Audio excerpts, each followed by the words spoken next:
નમસ્કાર દર્શક મિત્રો, એગ્રીવેન્સ ઇન્ડિયા ચેનલમાં આપનું હાર્દિક સ્વાગત છે.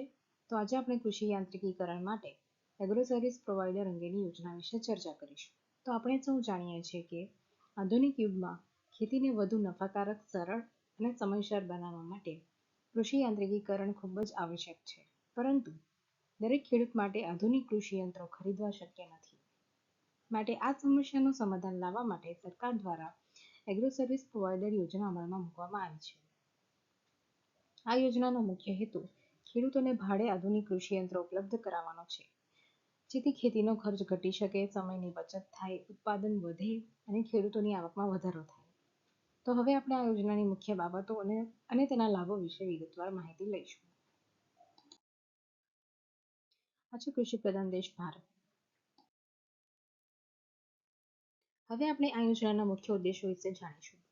આ યોજનાનો મુખ્યત્વે ઉદ્દેશ કૃષિ યાંત્રિકીકરણને પ્રોત્સાહન આપવાનો છે, જેમાં ઘણી વખત નાના, સીમાંત અથવા મધ્યમ વર્ગના ખેડૂતો ખેત ઓજારો અથવા સાધનો ખરીદવા માટે સક્ષમ હોતા નથી, તેમજ અત્યાધુનિક અને વધુ મોટા સાધનો વ્યક્તિગત રીતે ખરીદવા શક્ય હોતા નથી.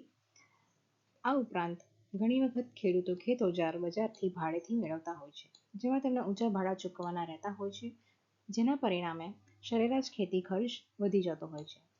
તો આ તમામ હેતુઓને ધ્યાનમાં રાખીને રાજ્ય સરકારે એગ્રો સર્વિસ પ્રોવાઈડર યોજના અમલમાં મૂકી છે, જેમાં ખેડૂતોને આધુનિક કૃષિ યંત્રો સરળતાથી ઉપલબ્ધ થઈ શકે છે.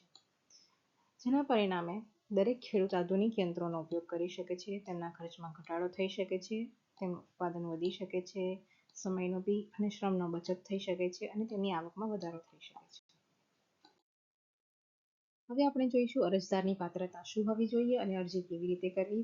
આ યોજનામાં પ્રાથમિક કૃષિ સહકારી મંડળી, ફાર્મર પ્રોડ્યુસર કંપની, સહકારી સંસ્થા, સખી મંડળ, સેલ્ફ હેલ્પ ગ્રુપ, કૃષિ ડિપ્લોમા, કૃષિ સ્નાતક અથવા અનુસ્નાતક અથવા BRS વગેરે એગ્રો સર્વિસ પ્રોવાઈડર તરીકે અરજી કરી શકે છે. આ યોજનાની અરજી આઈ ખેડૂત પોર્ટલ પર જઈને કરવાની રહેશે. અરજીની પ્રક્રિયા સંપૂર્ણપણે ઓનલાઈન છે અને જરૂરી દસ્તાવેજો સાથે નિયત સમય મર્યાદામાં અરજી કરવાની રહેશે.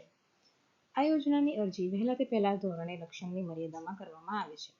તેથી પાત્ર અરજદારો સમયસર અરજી કરી યોજનાનો લાભ સંપૂર્ણપણે લેવો જોઈએ. હવે આપણે જોઈશું આ યોજનામાં સહાયનું ધોરણ શું હોય છે.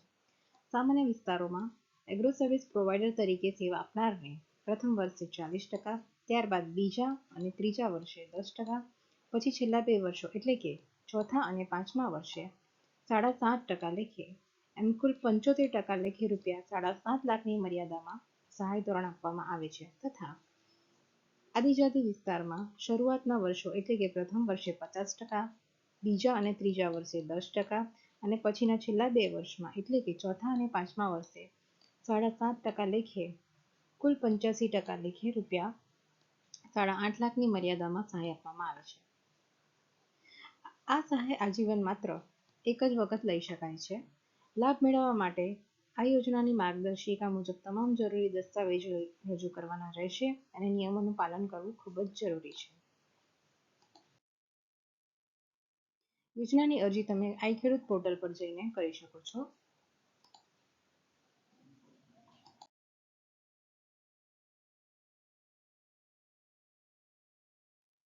જેમાં લાભાર્થીની નોંધણીવાળા વિભાગમાં જઈને તમારા રજિસ્ટર્ડ મોબાઈલ નંબર અને પાસવર્ડ દાખલ કરીને તમારી અરજી નોંધાવી શકો છો.